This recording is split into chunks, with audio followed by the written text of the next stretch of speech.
This is episode 159 of the ITM podcast presented by SeatGeek. We are the unofficial podcast of your Boston Red Sox. My name is Steve Peralt. His name is Joey Capone. And Chaim Bloom is out as the chief baseball officer of the Boston Red Sox. I'm used to saying Chaim Bloom is about to be a guest on this show. No, he is out as the chief baseball officer of the Sox. How you doing, Joey? Doing pretty good. You want to start there? Or, Kluber made a rehab start. We could talk about that. That is the big news. That is the big news. Joe, we got about a million things to cover today, but one thing that gave me a chuckle was when I looked at my notes for what this episode was going to be, but after the Chaim news broke, I just laughed. I just laughed at what this show was going to be versus what it obviously is now. Yeah, I was going to say, I don't know if we have a million things to cover. I think we have one thing to really cover. A million things within the one thing, I would say. Yes, yeah. And I don't know if we need to spend time talking about really anything else. The series sucked. They lost the series to the Yankees. They're in the bottom of the division. Blah. There we go. That sucked. That was terrible. That was it. Joey and I went to the finale. We had, or not the finale. We went to game 3. We had a blast. Yeah. It was, nobody was there.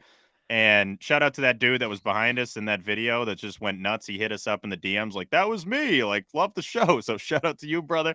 But yeah, they lost 3 out of 4. They're tied in the division. 15 games to decide the last place team in the AL East. The rivalry. Now, last episode, let's just dive right into it. Last episode, I brought up to you. And this was really just on the fact that I had seen conversation around Twitter, and I had seen that David Stearns leak. I don't know, not even a leak, just a rumor. I asked you about Chaim Bloom's future and if we saw him going through the entire offseason.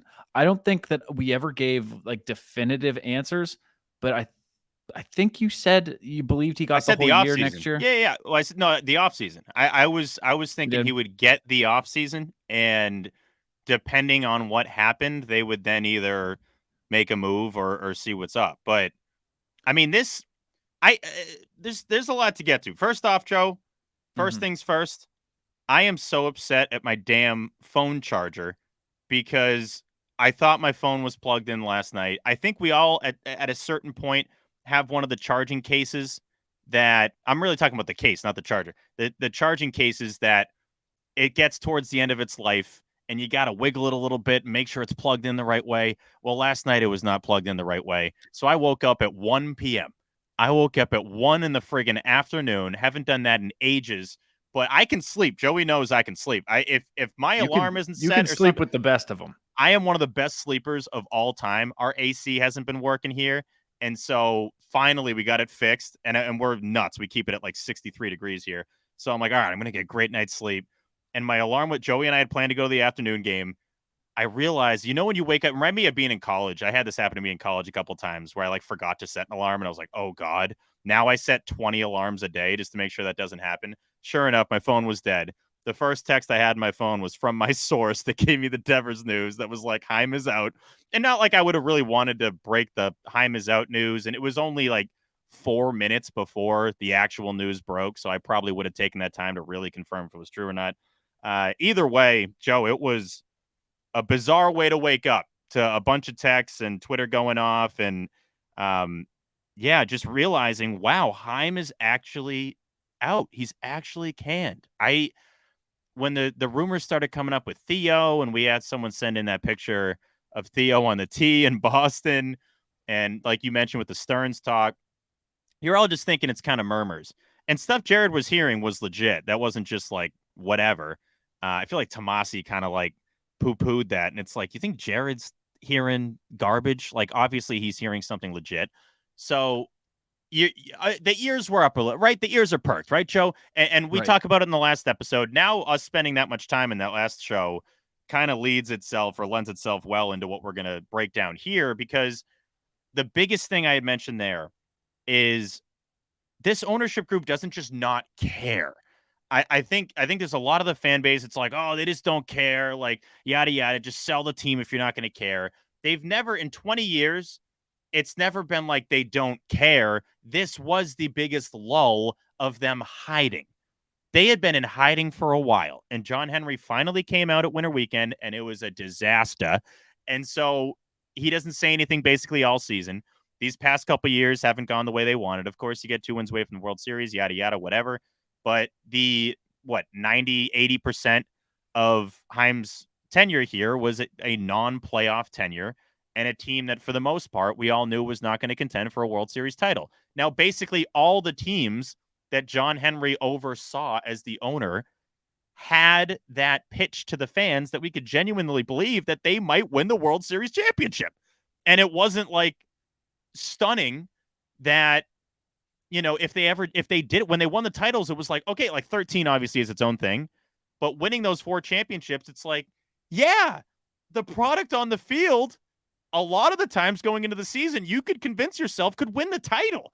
And we haven't had that in a while, including 21. I didn't think that 21 team was going to win the championship. So we haven't had that since 19, thinking that they're going to go back to back. And this ownership group does not want to be picked on. That's the biggest thing that, like, the most consistent thing with Henry and company is they don't like being made fun of. They don't like when the Red Sox are the joke of the town and when Shaughnessy and company are just going off nonstop on them, when the fan base is very down on them. They don't like that at all. That is one of the biggest things they don't like. So typically, anytime they react, it's when everyone's down on them, when they're clearly in last place of the 4 Boston teams, which we've talked about start of the season, that fan base couldn't have been more out on the Red Sox. Season ticket holders couldn't even give away tickets this last month or two. So you're at that point, and they're thinking, okay, we got to make a drastic move. Now, even having said that, I didn't think Chaim was going to be gone on September 14th. I didn't see that coming. No, because it doesn't make a whole mess of sense. And I don't want to fence right here all too much throughout this entire show, but I'm probably going to. I will say that right off the bat, that I'm not hard on one side of this debate or the other, and that's a little unsexy, but I think the truth is that there isn't one true bad guy, and that the blame can't be put in one particular place, and that there's some truth to every side of this argument. I think the side you're alluding to here is that there's a little bit of scapegoating going on, which I think is totally legitimate. I think that's what they're doing. I think there's a part of that for sure. I think they truly believed they could cut payroll, not be in the top 10 in payroll, stay under the luxury tax, and under this Chaim Bloom philosophy, still field a contending team. That being said, you to have the idea off the bat that you want to cut payroll and not have a top payroll and field a winning team is a one shiesty move and two stupid. So if you want to put the blame on Chaim for not following through on some promise that he could, cut their payroll in half and still get them to the postseason, then sure. But he was never the brain that kept them under the luxury tax. He was never the reins put on them to not give the big deals and all that. So it's tough. I mean, when you see Passan say what he said and come to the defense of Chaim, and other people like I think Bob Nightingale did as well, it's like, I get it. But also, from a very rational fan, from somebody who knows Chaim semi personally and likes him as a person and has given us time and access and all that stuff, I also still believed that his time was probably coming, because it didn't really seem to be working, because the mantra that you and I talked about last show, that Chaim kept saying over and over again, was field a team that can compete now and in the future. And I think that promise was never followed up on. It was always the future, but it was never now. And that's the future. 50%. The future was always what was protected. And honestly, I would say to a fault with Chaim, I credit him, and I also want to be like, dude, if you were going to protect your own well-being, it probably would have helped to try to make some big trade splash, or try to, at least make that attempt. And I think he made a lot of attempts at trying to acquire certain people, but he was always not going to risk the future of this team. But the biggest thing, my percentage pie is definitely more in ownership. And the way that this all went down, is the least surprising thing of all time. So this is John Henry's statement from today. John Henry, who obviously was not present once again. Anytime it's bad, John Henry hides. Anytime it's good, he's in the front row. Look at me. That's how it always goes with principal owner John Henry. While parting ways is not taken lightly, today signals a new direction for our club. Our organization has significant expectations on the field, and while Chaim's efforts in revitalizing our baseball infrastructure have helped set the stage for the future, we will today begin a new search for leadership. Everyone who knows Chaim has a deep appreciation and respect for the kind of person he is. His time with us will always be marked by his professionalism, integrity, and an unwavering respect for our club and its legacy. With Henry and company, and this is the thing that still drives me nuts, Joe, is that you brought on a guy to obviously do a specific job. And the highlight of the job was to fix the farm system and get under the luxury tax. That's what he was drilled with. He came in with, here, you're going to be the guy that trades Mookie. And we're going to be able to say that you're the guy that traded Mookie Betts, even though that was clearly from ownership. Now, having something like this with this statement, reading as if like, hey, this is, we respect him. He fixed the farm, but we're going in a new direction.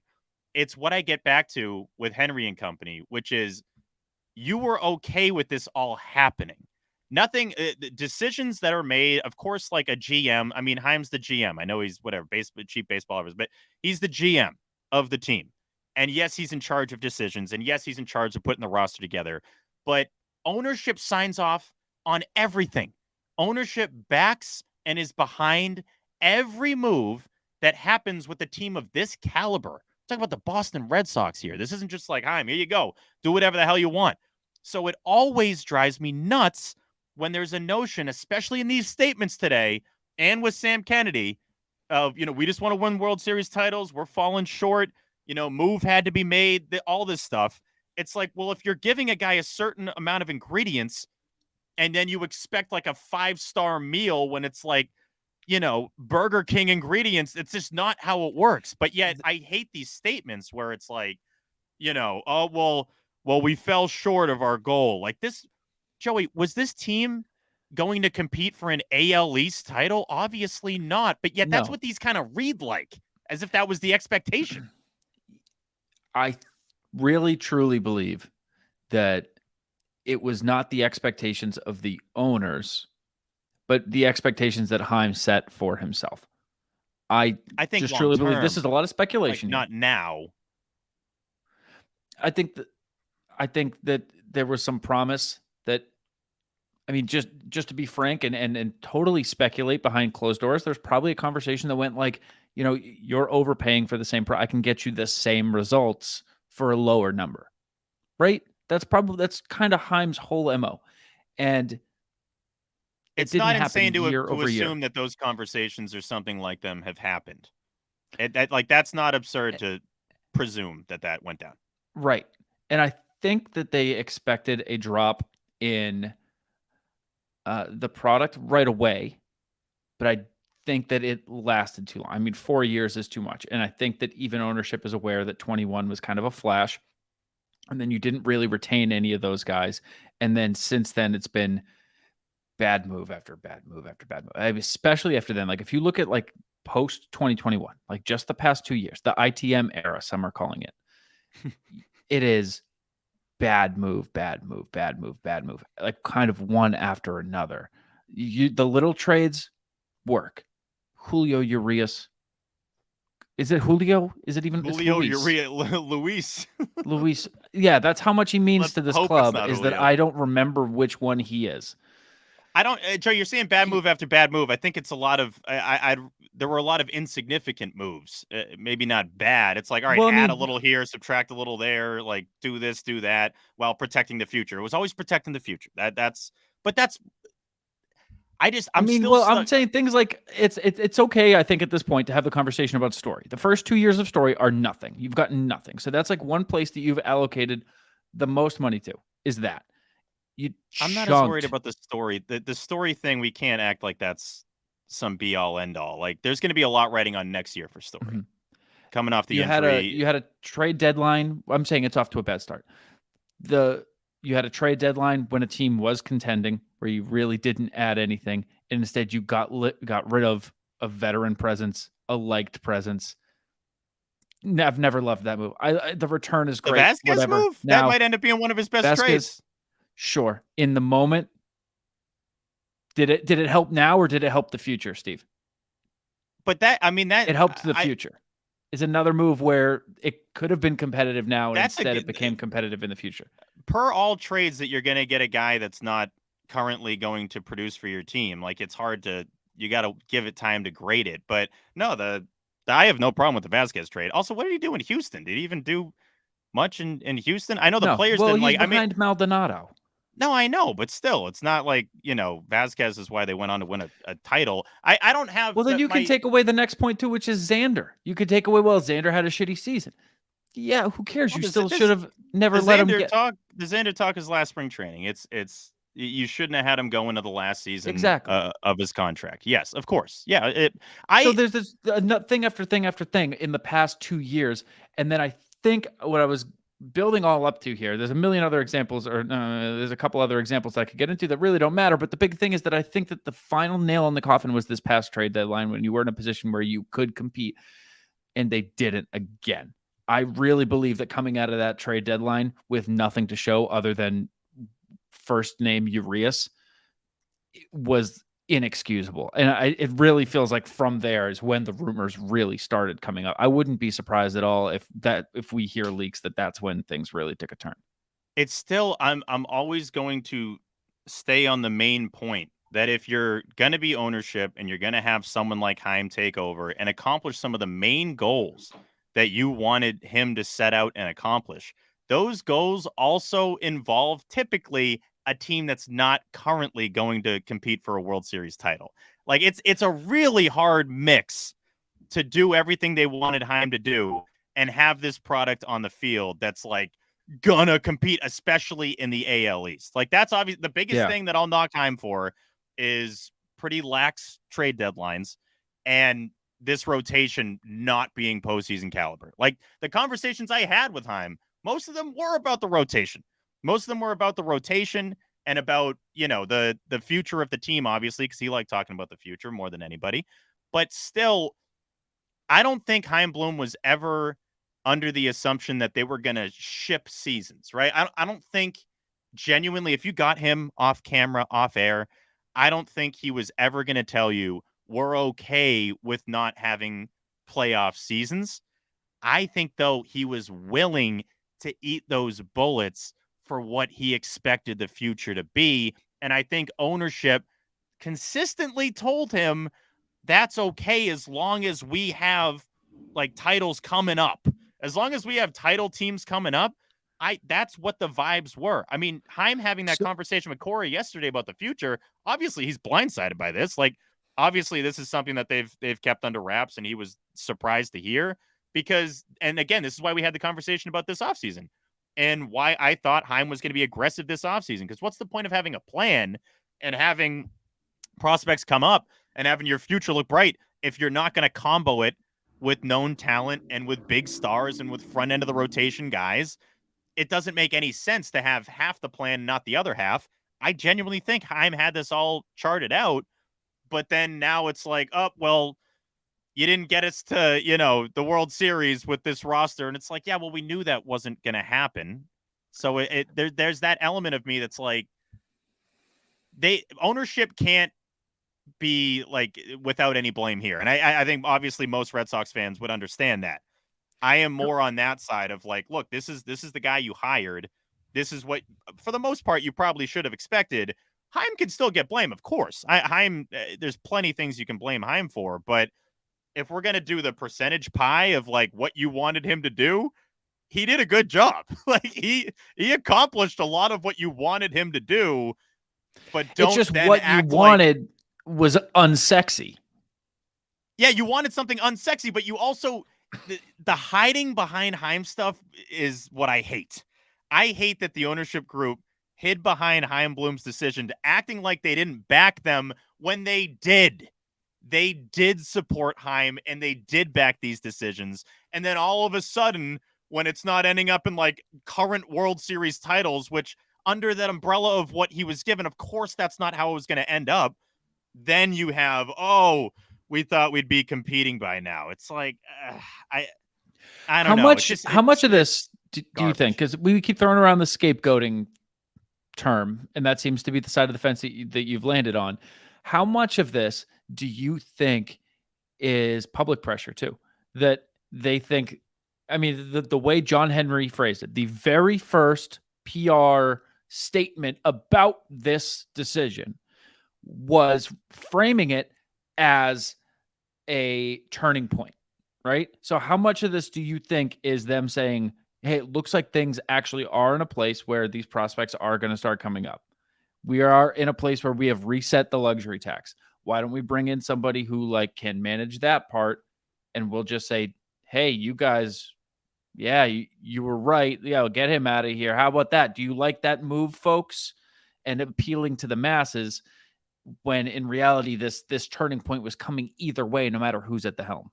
Isn't everything that John Henry and company do appealing to the masses? Like, It's super calculated too. if you're gonna categorize them as one thing, it's constantly wanting the public perception of them to not be bad. Like to actually be like, oh yeah, no, they brought us the because Henry, even in Winter Weekend, mentioning the World Series titles and almost being surprised he's getting booed, like almost being like stunned that a team that's not competing and is gonna be what makes the fans upset. It's like obviously the fans at Winter Weekend are going to be pissed that it looks like it's going to be another year of last place, which right now you're in last place. So like it constantly just like blows my mind how John Henry thinks he's perceived, and like he always wants everyone to like him. And to a certain degree, I think he was willing to have a couple years go by. I think they were totally fine with 2019 being what it was. And Joey, let's be honest, I think you and I were too. Like by the end of 2019, I wasn't like, oh shucks, they didn't go back to back. It was like, you know what, 18 was the best year ever. Is what it is. Whatever. And I don't Pandemic. think that's a personnel issue at all. I mean, No, he was handed the 2018 team again, so no, it but just like didn't work out. the Red Sox have never had the ownership group has never had a specific philosophy. It's been, all right, we got Theo, we got Sherrington, we got Dombrowski, we got Chaim. Those are all different dudes. They all have different ways of going about it. So it's not like they're hiring consistent GMs that do the same kind of thing. Not like they're getting a bunch of big dogs that are always bringing in huge free agents and wheeling and dealing, like Deal and Davey. Mm-hmm. That's not what they all are. So the only consistent thing that they do is react when it gets when their product is deemed as being pathetic. That's when it's like, oh, all right, we got to make a shift. Now, Chaim, and this is credit to all the Red Sox fans that were saying this because they're spot on. Chaim is now the guy that took the beating and that will always be looked at as the guy that did the dirty work. Like to me, that's always going to be what Chaim's time here was. You can talk about deadlines and other stuff, but I feel like if we're just going to say it in one line, it was Chaim Bloom came here, fixed the farm, took a beating for not making splashes, but allowed the next guy to make splashes. That's what you will say. And that's what I would say more or less. But I don't think that there's any kind of synchronicity amongst Red Sox fans on Chaim Bloom. I mean, there hasn't been over the past 4 years. And I Today don't was think hilarious on Sox Twitter, by the way. Crazy all-time Sox Twitter day. I saw takes that I didn't think were possible. Yeah. Every take. Yeah. But 20 years from now, you're still going to get crazy polarized responses. I don't think people are ever going to come to terms with what like the reality is so in the middle, you guys. It's so in the middle. And I know that that's not fun, but these are not one-dimensional characters on a TV show. These are human beings. So nobody came in and said, I'm going to screw the team. Nobody said, I don't care about the team. Like, it's just not the way that it went. I think there are still people who, will tell their grandchildren about in their 20s when Chaim Bloom came in and he traded Mookie Betts and he screwed up the Xander negotiations and he screwed up the franchise. Like, that is going to be some people's take on him. He will always be the traded Mookie guy, the messed up the Xander negotiations guy. And those things are so true. He just But he shouldn't be the traded traded. Mookie guy. He just shouldn't be. Like But I know. there are people that he will always be that too. No, I know. He traded Mookie, weeks into being here. I think it was actually like 10 weeks into his tenure that he Yeah. traded Mookie Betts. That's if you think that he came in and said, "Hey guys, give me the job because I got a crazy idea. You're gonna love this one," And and then it's just then gonna happen. That's got not the how that ever job. works. Yeah, and then got the job and said, "Guys, close your eyes for 10 seconds," and then turned around and said, "Mookie Betts is a Dodger. I got you." Like It's then like you're out of your mind. they left the Fenway headquarters for a night to go grab drinks. He's like, "All right, sick. I'm gonna hack into the system and deal bets." Like Yeah, that's yeah. kind of how it gets He looked didn't at. call John Henry and be like, "John, um, Mookie Mm, Betts, he wouldn't happen to be Marcus Lynn Betts, would he? yeah, Because I is he the think I guy that did won the something. MVP? Oh, I don't I think I know. pressed the wrong button on the computer." Yeah, That's not what happened. So that one obviously, I think hopefully people with a couple of brain cells understand that that's not how that went. And the Xander thing, there's some cushion around that too. Like the fact that like dude. we can sit here and speculate over what his leash was and what he could spend, and then we can also. I don't want to wish How's a it poor gonna go? future How's on that deal Xander, gonna but go? how is that going to go? Are we Yeah, going I to look mean back that's on it and be like, it should have really been 3 years, 90 million? Like I'm there's just yeah. no sorry I cut you off there. I'm just saying my gut tells me that a lot of Red Sox fans, I never like saying majority because I've seen more crazy takes, these last couple of years, specifically in ITM history, like than ever It's on impossible to Sox. know who the majority is. No, I know the Yeah. majority just continues to change, and when the team sucks, you get all sorts of like technically all bad takes are welcome because it's like, well, the team sucks, so it's like, and I use sucks lightly because it's like they're just kind of in no man's land, but I mean, they're in last. They're in last. no, I We can say know, they but it's suck. last in the best division. But I just, the further we get from this and the further out we are from the Chaim Bloom era, of all guys that they've let go, this is the number one guy that you just got to let it age. You got to see how it goes. We obviously can't have a definitive, this is how the Chaim Bloom era was, and this is exactly how we're going to look back on Yeah. it. Who knows? Who Can knows you? what Meyer's going to become? By the way, Marcelo Meyer, anyone would have made that pick probably at number 4 if he fell to Fair. that point. Very fair. Kyle Very fair. Teal, anyone probably would have made that pick, considering he fell like 7 or 8 spots. So like we don't want to give Heim too much credit there, but still, you're going to have to look But back. Heim built those teams that got those draft picks. That is true. So he put those teams in position to get those draft picks, So you tell me. which is kind of reverse psychology there. But again, it's going to be guys like Xander. The Mookie stuff is already, obviously the Mookie side of this is pretty well decided. I understand it's a really long deal, but that one's going to go down as one of the tougher ones in Sox history. The Xander part is super to be determined.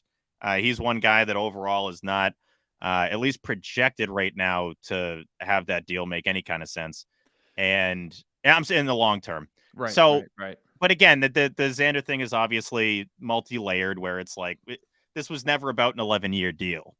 This was about getting this thing done a Right. couple years ago and not having to get to that point. So And not losing there's the a lot. captain of your team. Yeah, it's a lot more about like his personality and the Yeah, branding and all that than it is about like if Xander got the contract that he should have gotten in the 2022 spring training window.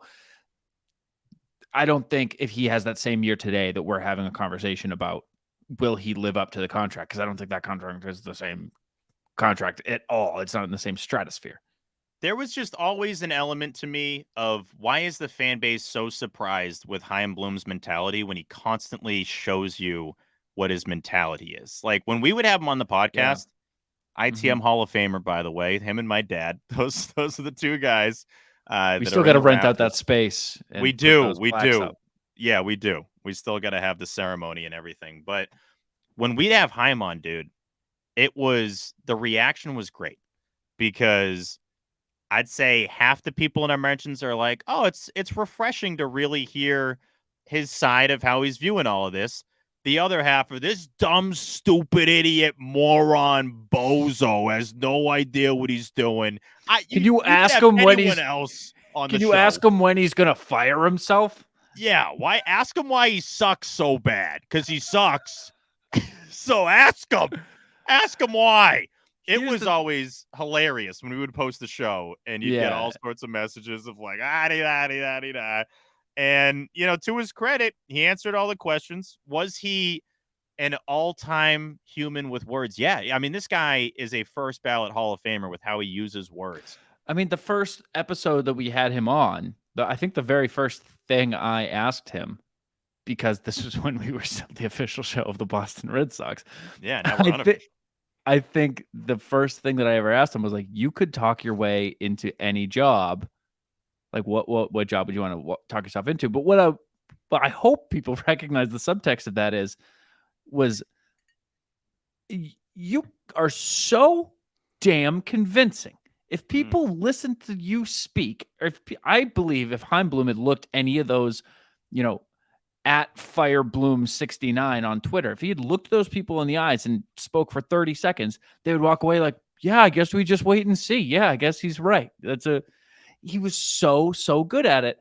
And I guess this just seemed like the first situation Chaim couldn't talk his way out of.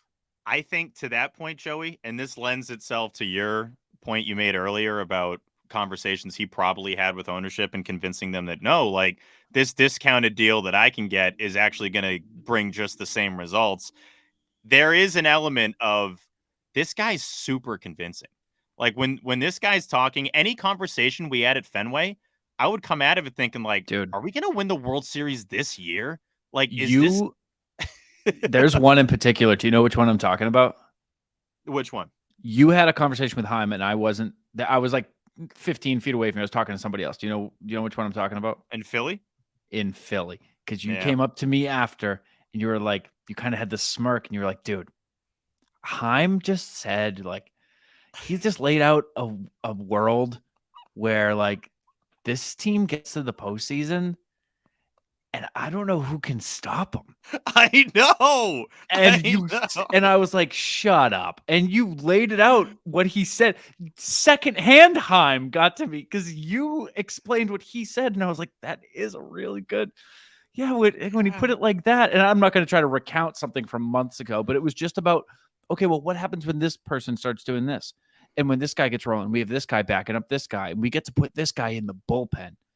And we were like, oh my God, that is unstoppable.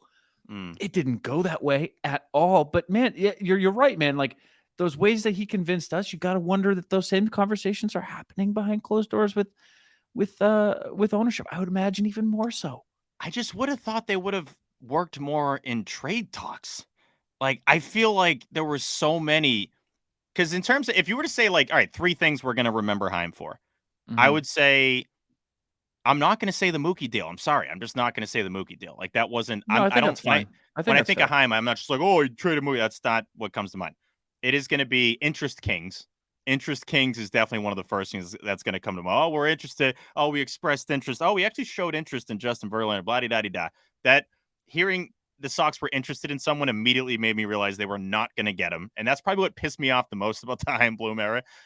Secondly, it's the fixing the farm, which with a little bit of like a, in parentheses, like yeah, like the top guys in the farm system, it's like, okay, I guess you get credit. But again, like we mentioned, a lot of those guys anyone probably would have picked when the Red Sox were that bad.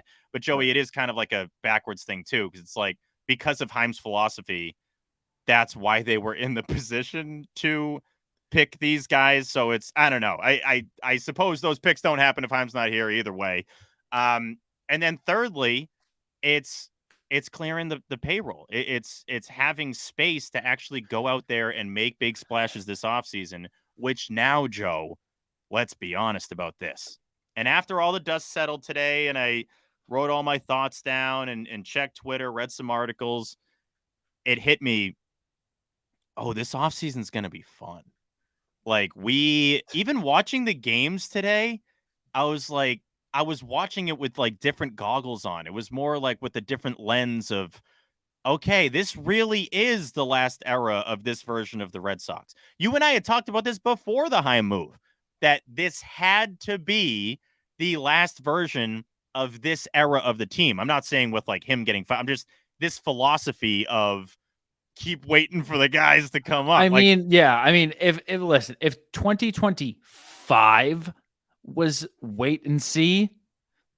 I'm just No, I'm no, just saying, no, like, no. Yeah, there 24 was was the not last branch of there was hold not on, going to we're be getting any there. of this. There was Yeah. not going to be any of like, hey, Tanner went 6 shutout in a useless game against the Yankees. We think he can be our number 3. Like the Whitlock and filling all these guys in, and we're going to have Sale back. No, no, no more of this. Like, if this guy pitches his best season and if this guy stays healthy, guess what? It never works. It never works. That era is If coming to a every close, which is great. Yeah. That's great. Like that's what It really is, it settled is. in. Like, okay, there's no reason the ownership would do this right now, if not to set the tone. We coming. Like I that's what's gonna happen. I think it's fair to say 45 minutes into this, and we didn't really talk too much before this, which I think was a good idea. I'm glad that we're getting like our takes out in real time here to each other. I think 45 minutes in, I think it's pretty fair to say that I am leaning more critical of Heim than you are in this whole thing, and that in Just not where a the blame stunner. goes. I've always kind of been a Haim guy, and it's not a stunner. Right, but do you think it's fair to say that you're realizing right now the possibilities are a little wider than they were yesterday? So do you think it's fair to say that over the Heim Bloom era that Red Sox fans' expectations changed quite a bit? Oh yeah. For what? For the product on the field? For the product on the field, for player acquisition, um, name power. Like I was pretty shocked at the Devers deal. That was pretty stunning to me. I think like really if Xander doesn't get a mega deal like that and they don't need to you know, take the eyes into another area and distract a little bit, I don't know if that happens, but I mean it was still shocking even though that did happen. The thing that I'm realizing more as this day has gone on is that this probably was ownership's plan all along. I Like, hope not, because that is messed up if that's what they did. no, but I'm considering the lack of like, I don't want to say the, see, this is the thing where I always correct myself where I'm like, you can't say the lack of splashes because like you did give Devers the biggest contract of all time. You did bring in Yoshida. You did bring in Story. There are areas of the Red Sox roster right now that are clear holes. And I think considering where they're at, being under the luxury tax and all that, you now are set up for the next guy to make the exact moves that are necessary. And ownership very clearly didn't think Heim could make those moves. The way Sam Kennedy had a very interesting line, and we very well might have played it off the top here. But he had a quote I saw on Twitter that was like, we can't miss this opportunity, which to me is the front office, ownership, all of them saying, guys, we're in a pretty prime spot right now. If the right people are added to this rotation or this team, we got to make sure those right people are brought in this offseason, or else these 3 out of 4 last places potentially are a complete nothing. Like they were for nothing. Like you got to make sure that Chaim Bloom's time was for something. This has to be setting up to the ultimate, like, okay, this team can compete for World Series titles. It is kind of funny because this whole But thing was like compete now and make sure we have a sustainable future. I feel great about the future because with the prospects that are here and coming up, and now with the ownership back in like Dombrowski mode, as a Sox fan, you should feel good. I was about to say such the opposite. That is so Not crazy that you say not Dombrowski. because No, Troy, I'm saying like them back in like, oh, okay, we are definitively going to buy a pitcher. We are definitively going to make the necessary move to improve the rotation. With Heim here this offseason, right. did you think that was going to happen? No. I So, mean, we and they talked didn't about it either. on here. We talked about it on here about like it would be sick to get 2 starting pitchers because that's what you really But need. And God, even when fingers we said crossed. that, didn't we know that wasn't going to happen? We never had any faith in that happening. I No. think we both said it to each other. We said it on the show here. We're like, I mean, what is the reality? They actually get 2. Yeah. And we even played pretend a little bit like, okay, let's just say in a world where they're able to get 2 starting pitchers, they should be able to get 2 starting pitchers. They should always be able to get 2 starting pitchers. So it does feel like maybe this does signify something. And maybe that's us taking the bait a little bit and drinking the Kool-Aid and saying, oh, they're changing the mentality. They're back in Dombrowski mode. I think that's a wait and see. It's a wait a short period and see. It's just like wait this offseason and really see. If they bring in somebody who, says like the same things that Heim was, which doesn't really make a whole ton of It sense makes to no switch sense. out. No, Why would they bring in but somebody that's not aggressive? Is my question. That well, doesn't make any sense. here's the thing. I think it's a middle ground. Again, I hate to just sit here and be a Joey centrist is and on be the fence. No one boring, wants you on the fence, but Joe. No one wants it's on the so fence, boring. Joe. I know, but like you bring in Heim again, that doesn't make any sense, right? You're just what the hell is the point of Imagine if firing they Heim? rehire Heim. That would be nuts if they It's just on the brought him back table. in. The only person off the table is Theo, and then the other end of the spectrum is Dombrowski, which is so funny that they actually went from Dombrowski to Heim when you think about it, that they went from 100 to 0 or 0 to 100, depending on how you look at things. But if you bring in Dombrowski, let's say they for whatever reason are like, Dave, we need you back, brother. All that does is entirely mess up everything that Heim did. To bring in somebody whose move is to build for right now and get rid of prospects and drain the farm for The the right moment. prospects, not draining the farm. Now, I'm not saying exactly Dombrowski. I'm not saying like literally get rid of everybody. You've gotten the farm to a point, and there's some redundancy in the farm where you can trade players there and Sure. actually make moves. And you Yeah. obviously have the payroll flexibility to do so, which the Like Sox always four, have the money. So we shouldn't even have to talk like that. They've right. made us talk like that. But Like um, 4 of their top 15 prospects are outfielders. yeah, And they have Jaron Duran, they have Yoshi. Like yeah, I get it. There's places to move guys, but I'm saying in a just a purely philosophical standpoint, to bring in somebody who then uses the farm as trade pieces does kind of negate the whole wait and see thing, because you're supposed to have controllability. You're supposed to have homegrown talent. And if that just gets, moved out for a year of Kyle Schwarber, like what does that do at the end of the day? I don't know. One thing I year. will say. Wait, what? What did you just say? If that gets moved out, no one of that caliber is going to get moved out for a year of somebody. I can't imagine that would make any kind of sense. I don't know, Steve. I'm just saying words here. I'm just I saying know. words. At a certain point, I'm just saying words. Here's one thing I will say. This is going back to something you said a long time ago, but it's something worth noting in terms of Red Sox fans' expectations. So it stays relevant because we're staying under that whole umbrella of what fans' expectations are. But one thing I will remember Heim for is that I never expected an extension of a guy who was up. Never for a moment. If it was a rental or if it was a guy who had been here for a bit, I just didn't expect it. When obviously the main example there is Xander, but Schwarber is another example.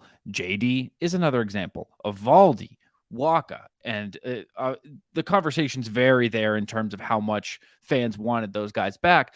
But I really, really started to get used to a rotating door of guys. That if we had a guy and he performed well and the season came to an end, you just said goodbye to him. I mean, Adam Duvall is having a career year. And we're not really talking about bringing him back. Part of that is roster and all that.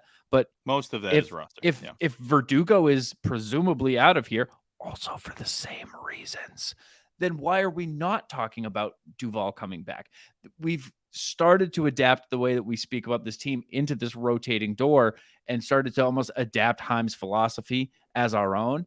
And I think that it can be I think accept greedy over to it. adapt. I think like there was a level of acceptance because that's just what's happening and we have no Right. control over it. We've started to apply it to our own thinking. We've started to see it in motion and be like, okay, that's probably the way it's going to go, and accept it. And then, apply it to the way that we start to think about our own future. It was like a filter for future moves. Like, well, I would do this, but I know they're not gonna. Exactly, 100%. And I think before that, we were a little spoiled because with Dombrowski, it was like, well, I would go out and sign the best pitcher available and give him like a huge contract. I'd also trade for Sale while we're at it. Chris Sale. Oh shit. Sale's here. I'd give him an extension worth like a shitload of money. Whoa. Okay. Hey, do this to Evaldi if you're gonna do that. It was just that over and over again. And the thing that's dangerous. It's dangerous, and it also spoils you a little bit. So that was one of the things about the Heim haters that I always thought was like, you guys just got spoiled a little bit. Like, you had no filter to run your thoughts through. You thought I would do this, and it happened. And now it's like being a child of divorce, and you're going to dad's house, and dad buys you an Xbox, and dad lets you have ice cream for dinner, and dad lets you stay up late. And you go to mom's, and she says, no, you're going to sit at the table and finish your vegetables. No, you got to do your homework before you go outside. And you start to say, like, this sucks. Fire mom. I want to live at dad's Fire house mom. forever. We got to can mom, dude. Mom Fire is mom. not I want to cool. live at dad's. That's way better. But like, that's called being spoiled because like you have to adapt to those things and realize like it's not always going to be that way. And there are things that are out of your control, and there's things that are so above you. Like the fact that I want my team to win, I'm sorry, just does not equal the power that a billionaire's wallet has. And that's really what this has all been. I think at the end of the day, the one thing that I'm rooting for is that I hope Heim lands somewhere, because I think Heim is a great baseball mind. Take the hope out of it. He will. It's not like, oh, Heim's going to be struggling to find his next thing. He'll be somewhere in 3 weeks. Right. I'm sure. It's just that's my number one concern. It's just my number one thing is that I hope, whatever words you want to use, hope, concern, thing, goddamn wish. I just want Heim to be okay and secure and have a home somewhere. And we just hope he's not homeless. we hope Heim has a home after this. Because homeless guys that get a beard, and can you imagine covering up that chin with a beard? Oh, God. I can't. God, best jawline in Red Sox front office history. You got to leave that thing. You got to let that thing breathe a little bit. And I just hope that fans recognize that what Heim was doing is not unheard of across baseball, and they weren't being punished. They weren't being targeted. It's just the way the game works under the works of billionaire owners who want to protect their wallets. That's your hope. That's your wish. That's my two wishes, is that Heim's okay and that dumbasses, I don't know, come out of their dumbassery a little bit. There were some times during Heim's time here and with the lack of comments from ownership that were just confusing processes. How did I know? Right? I mean, honestly, when Plawecki got DFA'd at the end of 2022, I thought, I don't know if I know a single process that's this confusing. Extremely confusing. But the most confusing is trying to find tickets online to a sports or a concerts. But the solution is SeatGeek. Today's podcast is sponsored by SeatGeek. With over 28 million downloads, SeatGeek is the #1 rated ticketing app. There are more than 70,000 events every single day on SeatGeek, including concerts, sports, festivals, and more. Baseball has been back, and that means you can get $20 off your first purchase on SeatGeek with code ITM. SeatGeek is the official ticket marketplace of Major League Baseball, so they have you covered for all of your baseball ticket needs. They put all the tickets across the web in one place to make sure you are getting a good deal. Each ticket is rated on a scale of 1 to 10, so look for the green dots. Green means good, red means bad, Joe. I used it this week. I got a good ticket because it was green. I saw it was green. I remembered this. I wrote it down. Very good. Every ticket is backed by their buyer guarantee, and SeatGeek is the only site that lets you return your tickets ahead of the event with swaps. And of course, we came through for you guys, as always. Use code ITM for $20 off your first purchase on the SeatGeek app. Interesting note here from someone that I do not find interesting. Pete Abe. He says Ben Sherrington got 1,393 days. Dave Dombrowski got 1,493 days. And Chaim Bloom got 1,417 days, all roughly 3.8 years. Next guy, so this is what I'm thinking, Joe, after reading that. Next guy should be shaking in his boots in August of 2027 because they're done. You are getting canned, brother. Isn't that kind of wild that they're all basically 1,400 days? Yeah, that is weird. The Dombrowski one is extra weird, looking at what it took to get Chaim, and not what it took. It's the wrong way to put it, but the state of the franchise when Chaim got out of here. It makes the Dombrowski one look weirder, does it not? The Dombrowski one I was like the most surprised by of all three of these. When I heard Dombrowski got canned, I was like, what? And it was during a game, I think. And you know what John Henry would not have said, but would have been more true then, is this will mark a fundamental change in the end. What's the wording? I don't have it in front of me. What's the wording he used today? Let's see. Our organization, or today signals a new direction for our club. That would have been a really honest thing for him to say the day that they fired Dave Dombrowski, because that's what it really was. That was getting Yeah. rid of Dombrowski saying, whoa, whoa, whoa, whoa, whoa. We got to dial this back a little bit. We had kind of debated in the last show, and I think you had brought up, and a lot of people have mentioned this, like, do John Henry and company like care about the Red Sox? Like, is their bottom line going to change much? If people are at the park and singing "ba ba ba" and everything's going and ticket sales are good, like, do they genuinely care about the product? And I have always come back to the same thing of they've never shown us that they don't care over a long period of time. Like, this is the longest gap where someone could make the argument that the Red Sox are not the top priority. But today's news reminds me, right, John Henry wants a competing team. He wants to not be called out as a schmuck. He wants to have like some level of respect. Billionaires, if you have this much money, you don't want people like making fun of you and acting like you're a clown. Like, you want to have the control. I guess.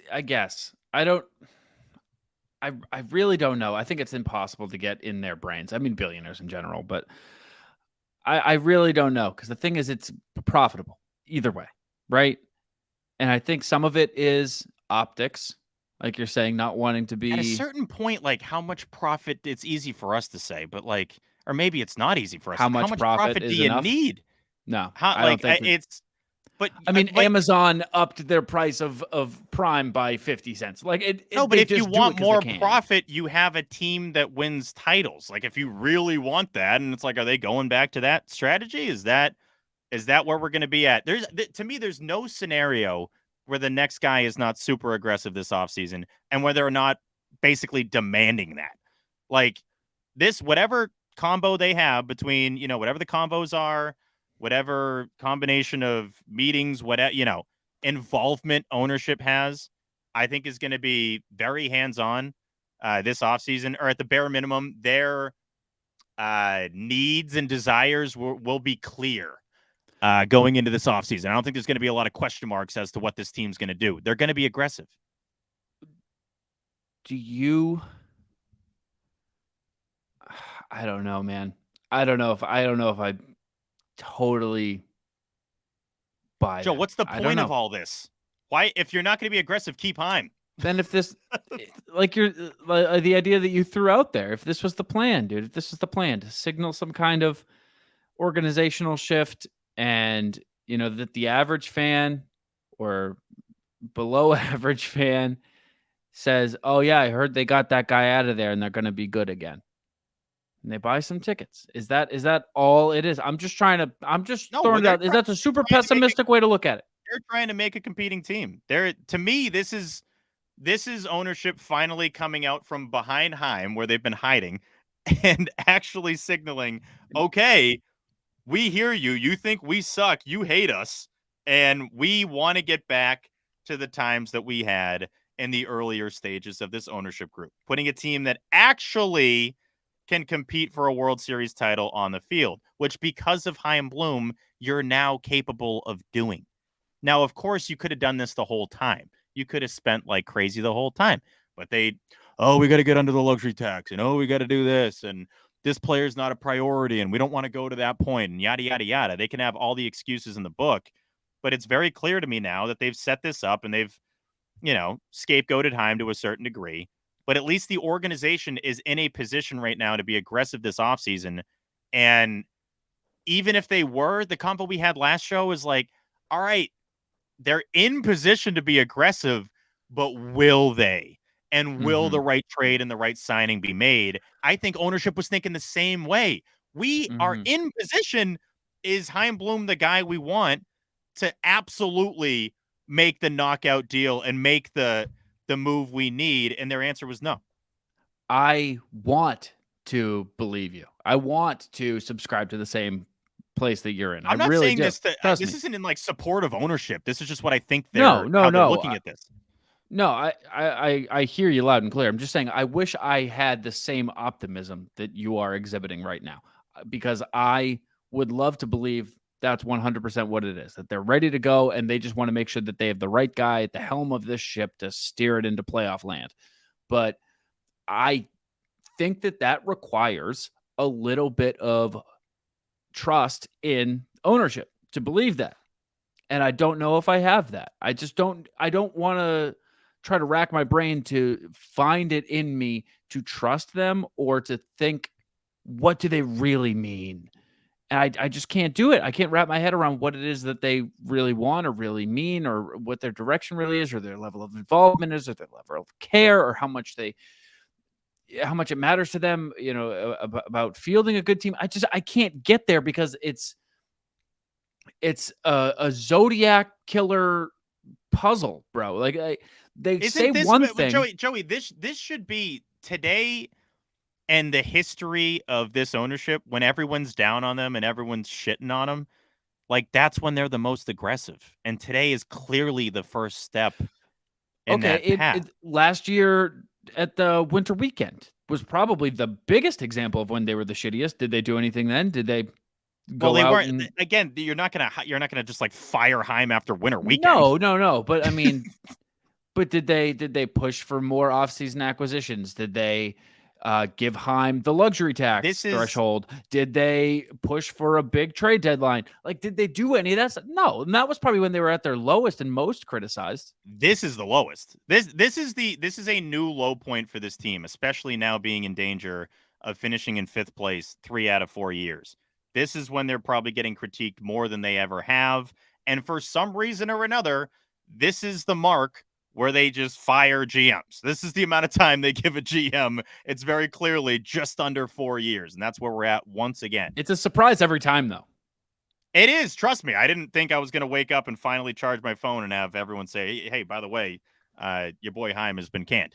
But saw an interesting line from BOH, who is no longer the GM, but now he's like an advice. What did he He's like take Heim's right spot? now he's the interim CBO, I think is what he is. Okay.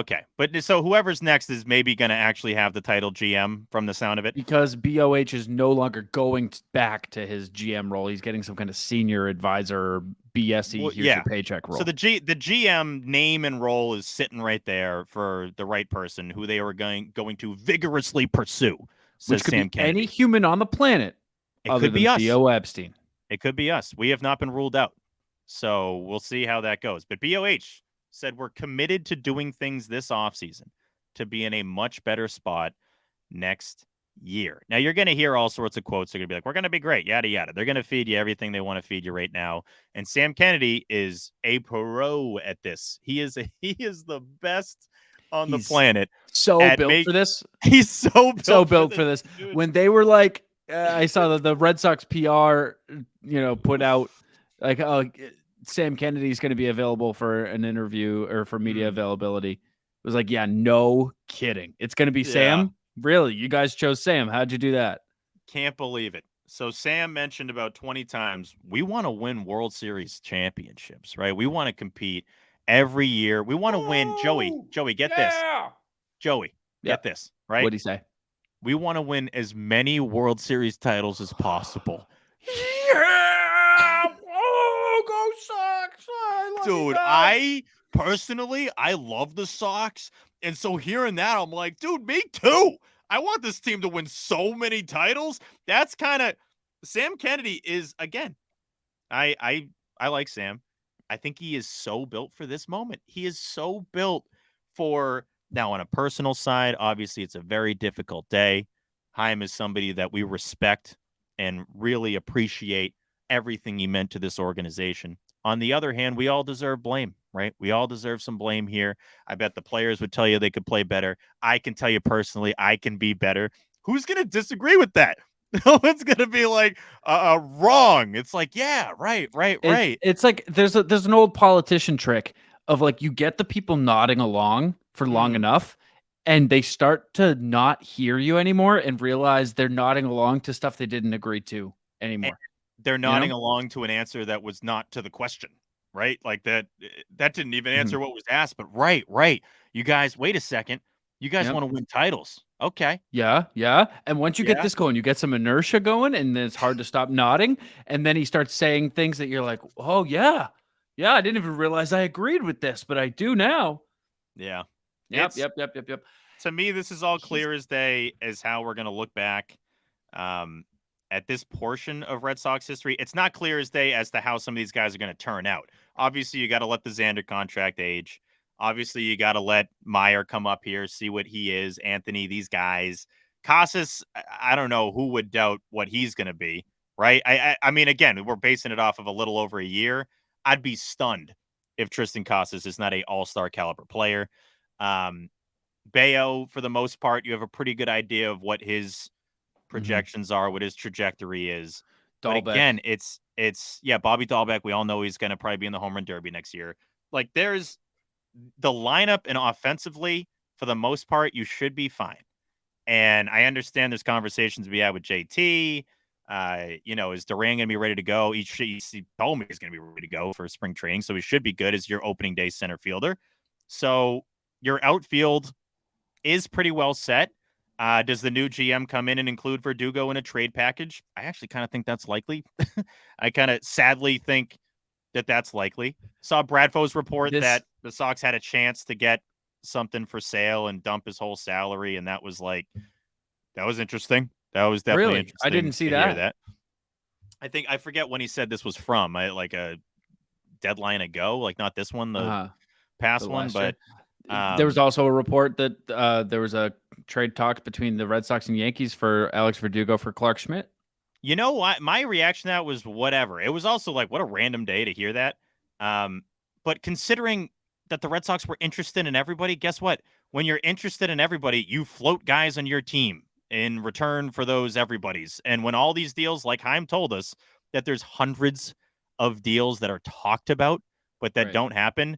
Guess what? Alex Verdugo is going to be in those. Like Which that's which going to now at happen. this point makes me believe, and this again, this is all speculation. This is just believing because my heart believes it. That's probably what that on-field conversation was about. If I had to guess, if I had to put Who know? money on Yeah, it, who knows? Who knows? That could be anything. it's totally well. I'll tell you this: it doesn't matter now. It doesn't matter at all. Yeah. Because I think people jumped right to it's Heim telling him that he's getting traded this offseason. So if that is your belief and that's what you think that conversation was, it doesn't matter at all now. And would that happen on the field with them being well aware that all the media guys are going to be like, "Oh, let's say it could be something." Like you think Right. that would I mean happen that in because an that's the office? juiciest headline. I think that's why people jump to it. But Yeah. it surely doesn't matter anymore. I want to know so bad what it was still, though. I'll tell you that much. No, me as well. Me as well. We are going to read. We're going to read, Joe, I don't want to. the listener reactions to their thoughts on Chaim Bloom being out as the chief baseball officer. Tim, about time. When X walked, that was kind of it for me. See, I feel like there's a lot of these people. I feel like there's a Mhm. lot of Which the Zan. I don't blame. I don't blame because I'll think back. I'm trying to think back to that moment when we hopped on that Instagram live when I was still in San Diego and your plane had landed back in Boston. Mm. We kind of threw around the word unforgivable. Is what No, we I were. know. Trust me, it was a bad time there, but my biggest anger went to the spring training prior. It wasn't in the current 11-year whatever the hell. It Right. was I like, think man, we were both saying that he never should have been a free agent. That's what yeah, this conversation exactly. always They was. Yeah. they they obviously let that go too far. Tom, fantastic news. Sam, he should have gotten this offseason to prove he can be aggressive. See, that's kind of where I'm at, but uh, to me it's clear as day that the ownership didn't want to. They want this offseason in their eyes to be perfect. They want this offseason to satisfy the fan base and satisfy and really live up to them using the words, we want to compete for World Series championships. You can say that, but until you have a roster that can actually do it, they're just words and they mean nothing. I think they genuinely want the team next year entering opening day to justify saying, we're going to try to win the championship. We're going to actually try to win it all, not just make the playoffs. That's just, again, that's where I'm at this point. And they didn't think that Heim was going to be able to put them in that position this offseason, clearly. Which I don't blame. Owen, he did what John Henry asked and not spending money, yet they make it out like he's the reason they're where they're at. The reason the Sox are where they're at is because Henry wanted to be cheap. That's Owen. Fair enough. Hey, fair enough. Henry wasn't spending big. Wasn't spending big. You did get the biggest contract with Rafael Devers, but interesting, just a really interesting 4 years for John Henry. Comes in from Will. Hey, Will. Should have waited until after he picked up some trash in the stands between games today. Dude, Joey and I were talking about that heading into the game. We took the train because of that water outbreak. So took the T to Kenmore, and it hit me like, wait a second, like who's going to pick up the trash, dude? That was one of Chaim's biggest things here. It was in his contract that he had to pick up trash between doubleheaders. And so I just hope Fenway was in decent shape for the night game because they didn't have Chaim Bloom picking up trash. Comes in from Cam. Hey, Cam. Just hoping we get to see some big moves and spending this offseason to plug desperately needed holes, pitching, to put us into contention for next year. Pretty well said, Cam. That's kind of where I'm at. Hard to argue with. Dan says he did his job. Have to say, though, the Hunter Renfroe trade in hindsight is an F all around. I won't blame him for that other trade. But credit to Chaim, by the way, he said he messed up on that trade. So he was like, yeah, that wasn't my best work. He publicly said that. Michael, dislike. Ownership should take the blame. I think ownership should take a ton of blame. I agree with that. More like ownership, huh? That was a Freudian Did I say slip ownership? there. You said ownership and you meant it. Ownership, ownership group. Got him. Owner kiss Alex, my ass. This owner sucks.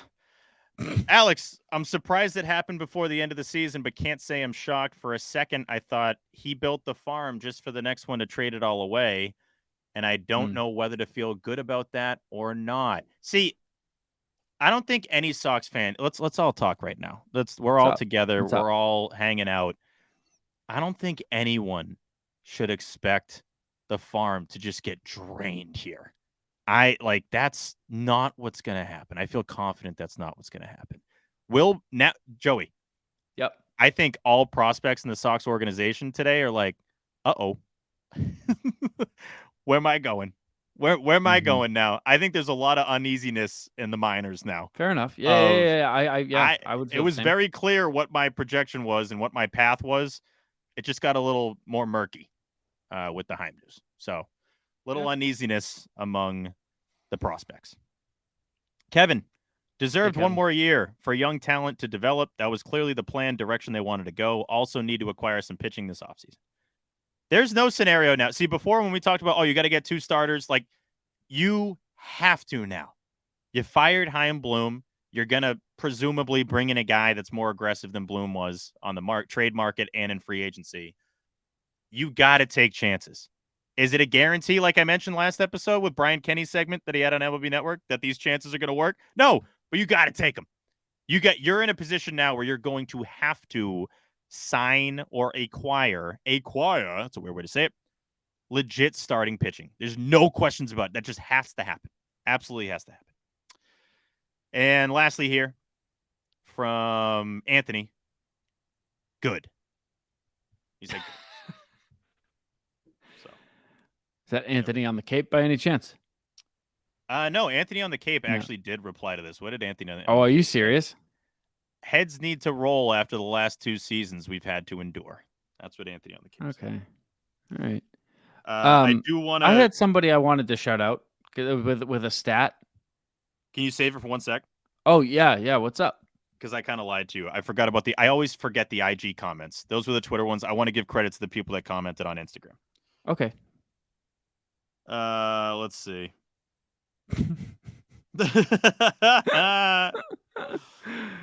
Jessica says, hey, boy, Jessica. bye. Boy, bye. That's what Jessica says with the peace emoji. Crazy the difference in tone between Twitter and Instagram. Boy, get out of here. Seal Dog 91. See ya. Nate, not our Nate, but a Nate. I'm happy that it's over. Beckett's story. Chaim was often a scapegoat to the owners, but there is no excuse for his lack of success in the last 4 years. Mm-hmm. Adam says, finally. Preston, finally. We got someone with the clapping emojis. Daybreak 1012. Part of me knows he was the scapegoat for a failed experiment, and I feel bad for him on that front, like AC on the field. He could only work with the limited toolbox he was given. The rest of me is not sad about this, mainly because this experiment needed to end. You can't play a Tampa structure in a market like Boston. I am a bit shocked by the timing. Figured it would be after the season if it happened in 2023. Now, if we could stop with the extreme ends of the spectrum and avoid overcorrecting back in the Dombrowski direction, perhaps, maybe. There you go. Who was that?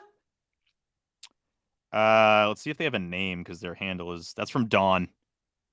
Dude, Dawn.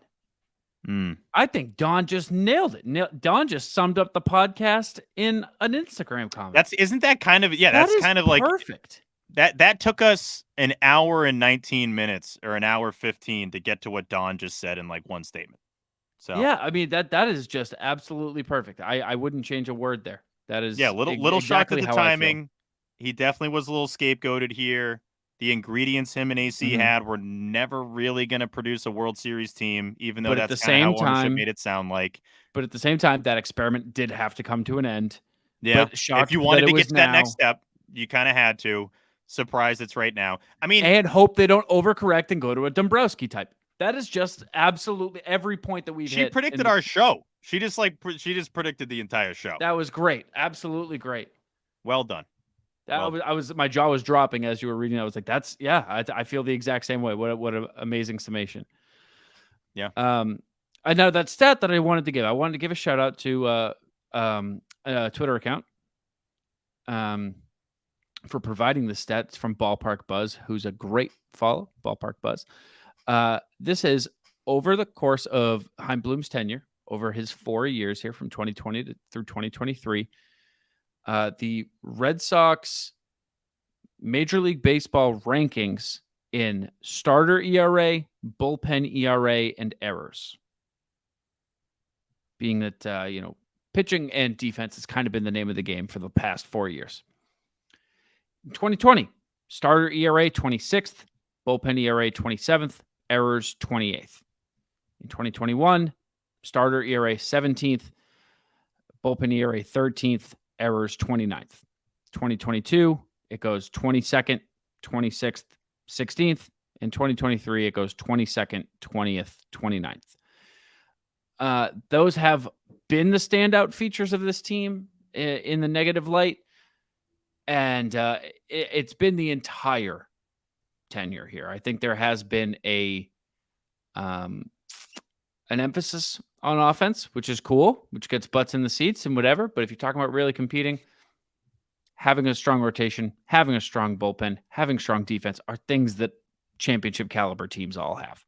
Well, let's also just specifically with the rotation. Anytime we would talk about the Red Sox future, you could be sold on certain guys, of course, right? And some of those guys were here. The guys that are here, by the way, were not Chaim guys. That was always something that I stuck on, where it's like because trust me, I'm a Chaim guy, to my core, but I wasn't I understood Chaim still had faults. I understood he still was not perfect.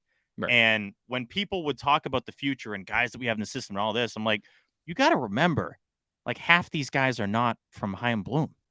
Half these guys have been here and they've finally gotten to this point. And yes, you give credit for development, but still, if we're going to give full credit for Bayo and Casas and all these guys, that doesn't just all get attached to Chaim Bloom. So you needed the combo of these guys coming up and of that promise that's in your future with guaranteed, nothing's guaranteed, but with as close to guaranteed as possible, legitimate success in your rotation now and for the next 4 to 5 years. Because there's no point in having Casas be an all-star next year and having Bayo be a legit number 2 starter if you don't have an ace and if you don't have good defense like you're alluding to in the field. Obviously, Casas is part of that bad defense, but I still have faith, big picture.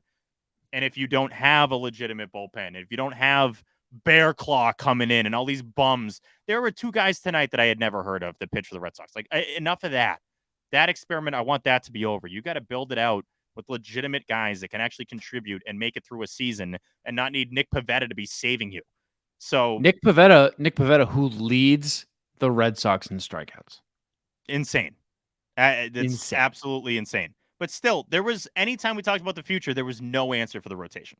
It's not like we have another Bayo in the farm. So that, Uh, yeah, you could argue Mata and Drohan, and there's another but guy. I feel like there's not as You much hype as could Bayo. argue. I'm not saying those guys are hyped to the level of Bayo whatsoever, but there's a couple. There's a couple, but I'm playing devil's advocate more than I am actually vouching for these guys here.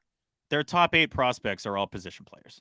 And you start going further Who's down. the other Any guy? of the Gutierrez? I don't remember his name. It's another Spanish name. You keep going down, and you see the pitchers are just like kind of randomly thrown in here. But yeah, Drohan's one of the top ones. But a lot of these guys Brandon aren't expected to Walter. even be here until 27.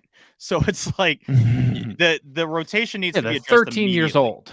Yeah, yeah, these pitchers that are coming up are literally a Once middle they school hit right now. puberty, dude, they're going to be awesome.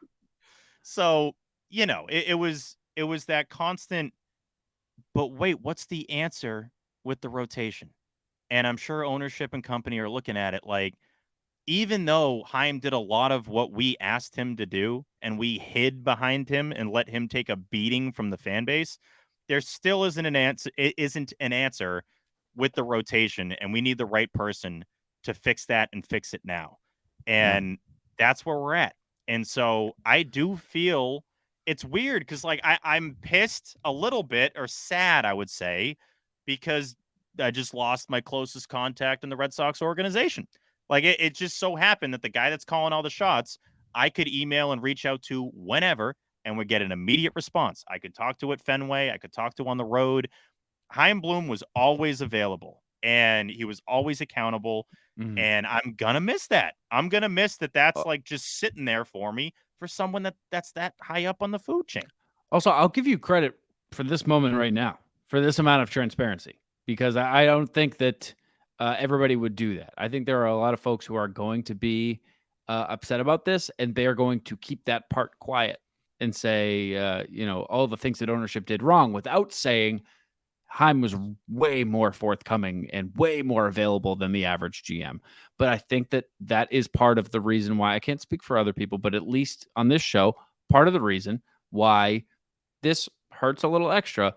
And I'm sure there are other people who feel that same way and aren't willing to say it. So in a moment of genuity between you and I, would you check that out? Mm. I'm actually going to give you some flowers on that. I think that's commendable to be that forthcoming, because I think that's totally a part of it, and I think it's helpful for the people to know that it plays a factor in all this.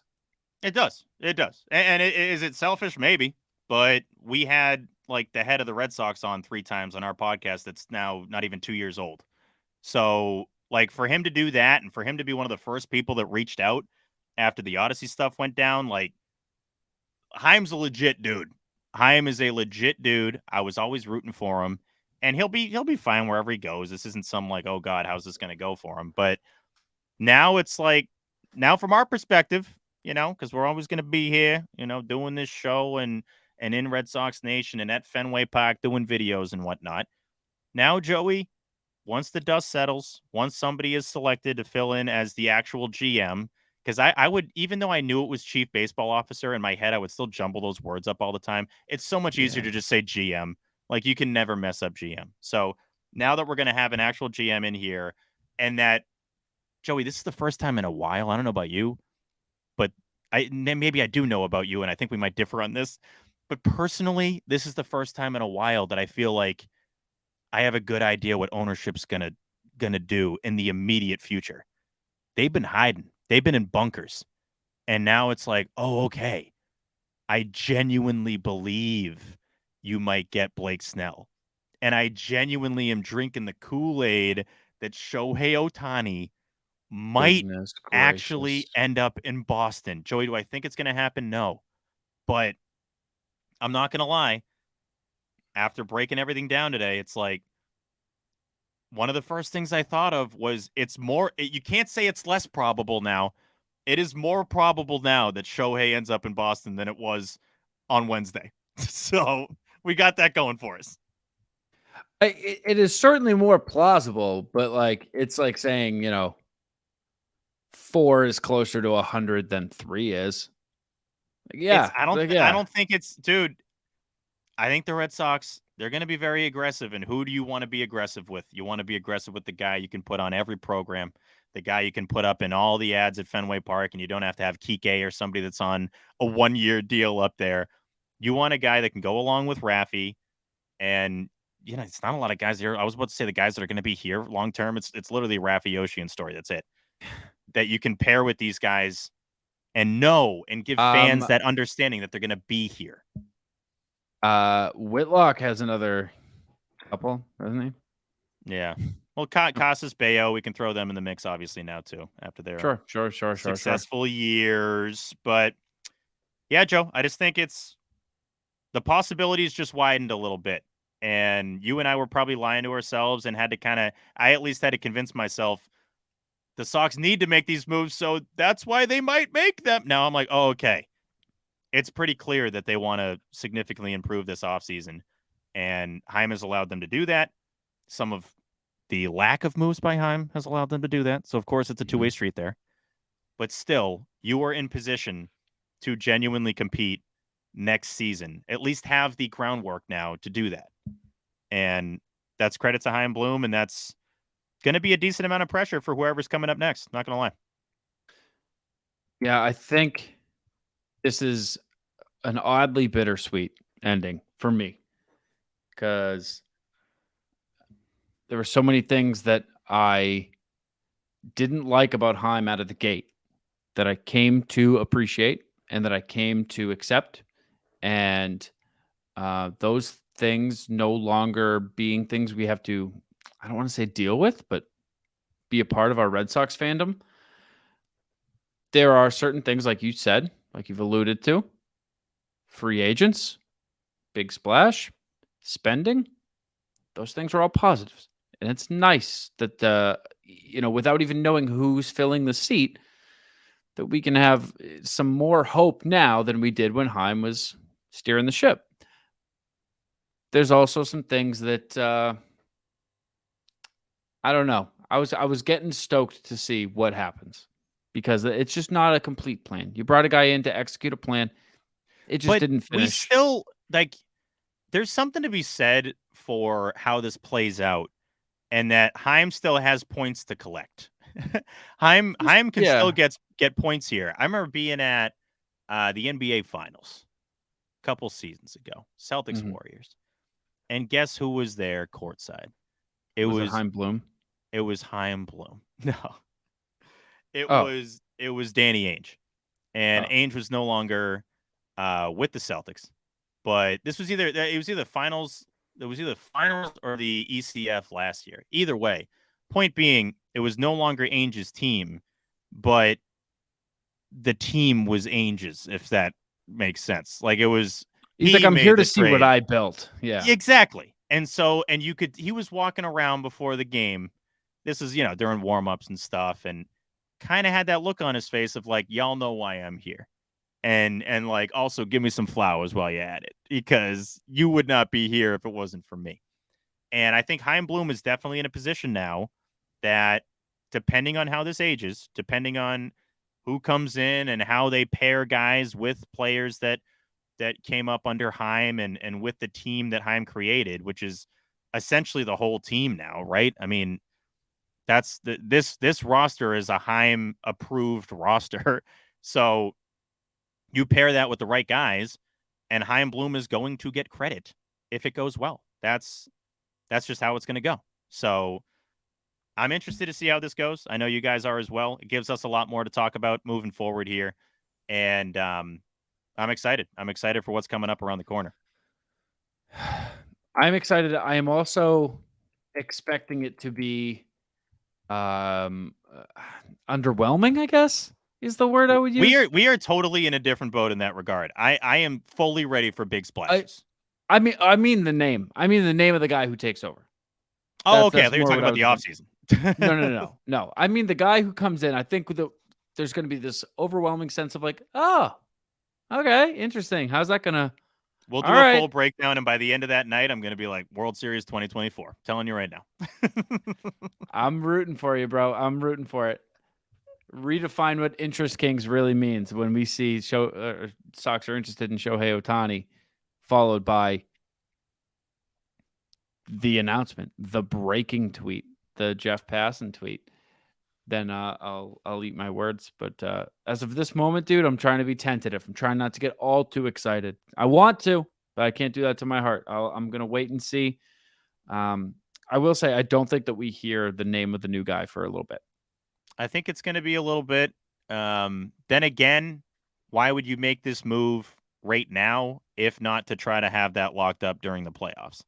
Yeah. Before more people, potentially go elsewhere and you lose options that you would want to have. So this is very clearly done. The timing of this is very clearly done to allow potential candidates to know, hey, this could be you. This could be you running the Boston Red Sox. That is not something to be taken lightly. So this was from Sean McAdam, by the way. We're wrapping down here. A couple final thoughts here. Sean McAdam had this in one of his articles. Currently, the Red Sox have approximately $134 million committed for 2024. That, of course, does not include a handful of sizable arbitration cases, including Verdugo and Pivetta. Together, however, those two will likely total less than $20 million for 2024, leaving tens of millions of dollars to spend. The Red Sox will need to spend significant capital, either money in the free agent market or top prospects in the trade market, to make the necessary big improvements to the starting rotation. But that money is available. Everything's in front of them. Everything is in front of the Red Sox and is sitting right there to legitimately build and really finish off a postseason capable and World Series capable team for next year. Not for maybe in 26, maybe in 27. The potential is there right now to build a team that can compete to win it all next year. So for that, I'm sleeping a little happier tonight than I was last night. There we go. Joe? I think we both are living damn close to the fence. So I'm happy for Chaim's well-being, by the way, real quick, Joe. Yeah. Like, it's got to suck to have thousands of people hate you like every single day. And now he can just like be rid of that. So I'm happy for that. I am too. He seems like he handled it well. You never know how people are behind closed doors, but he seemed like he handled it well. But I'm glad that he doesn't have to at all anymore. Yeah, it's true. I mean, just like they wanted Chaim to make the Mookie move when he came here, they're going to want the new guy to bring in big names, Joe. Yeah. I know this is Christmas morning for a lot of Sox fans. This is like, we got some stuff. Maybe Christmas Eve is a better thing to say there. We got gifts on the way. There better be the right gifts under this damn tree. That's all I got to say about this offseason. If the right gifts don't show up, I'm going to be so pissed. Oh, you got any empty in the bench? No, I got a closing thought though. Oh, go for it. Why are you done with your bench? I got a couple things, but nothing too big. All right, I'll just go for my closing thought. I was at Fenway today, as were you. I walked away from you at the end, right? The game ended. We walked out to Van Ness and we said farewell. I walked away. And as I was walking, there was a pair of Irish tourists. And I did not know that from their looks. It wasn't until they spoke that I gleaned that. But it was a father and son. Kid was about 18 to 21. And dad was, 40s, 50s, whatever. And the dad is carrying a bag from like a souvenir shop, right? And he looks into the bag and he goes, "Oi!" And the kid turns and goes, "What is it?" And the dad looks in the bag and he goes, "I've bought a Yankees hat." And the kid goes, "Shame on you." And I loved it, so I wrote it down. What was the first noise the guy made? Oi. Oi. That is the right thing to say when you accidentally buy a Yankees hat. Oi. And I think I loved "shame on you." Like, that is not anything that is so un-American. Like, if you just translated that word for word and put that into American accents, no American would ever look at their dad and say, "Shame on you." No. But credit really to him. good. Yeah. Credit to him. Finishing off the bench real quick. The Sox would have to go 8-7 the rest of the way to have a winning season. Do you think that's going to happen? Well, yeah. No. I don't either. Remaining games, 3 against the Jays, 3 against the Rangers. Rangers just beat up on the Jays. 3 Yeah. against the White Sox, 2 against the Rays, 4 against the Orioles. I would guess the Red Sox, 15 games. I think they go 6-9, which would have them at 80 and 82. 2 whole games better than last year. So, yeah. ITM history. It's been fun, dude. It's been fun so far. We have really gotten some great teams. That's really that's at its core, Joe. Like, we deserve playoff moments, dude. That would be Like, awesome. Section 10, we got 3 straight division titles. We got the best team in Red Sox history, a World Series championship. And the pandemic year was actually kind of fun because it was like you're less than 2 years from the title and you just whatever dicking around, right? It was like it Right. is what it is. Obviously, post And Mookie it was sucked, but also still. like it also was a year where like things were more important than ball, and it was like, Exactly. we're all just trying to have fun here. Yeah. Yeah. See, we make graphics for like Hall Pass for Matt Hall and just stupid stuff, and Renicky just literally taking bullets. Like, now it's like, okay, there's no more joking around. This has been a real pain in the ass. 3 out of 4 years where you're likely going to be in last place, and yeah, time to go now. Time to go. Let's get this thing rolling. Closing thought, really just that I'm going to miss seeing Heim around Fenway. It's a cool dude to see at Fenway. He was always, like I mentioned, very accessible and, always accountable. So shout out to Chaim Bloom for what he meant to this team. Obviously, he's not perfect. A lot of people would have liked him to be more aggressive, especially at the deadline and with figuring out the Xander stuff. Mookie is a whole nother discussion, but I know Xander's the first one that's going to come to mind if we're talking about a player associated with Chaim Bloom. So a lot to be determined coming up here. Who's the next Sox GM? What moves is that person going to make? And how aggressive are they going to be this offseason? I think it's a somewhat of a name. I think it is an aggressive offseason. And I think the Red Sox opening day roster is going to be sexy. That's what I think.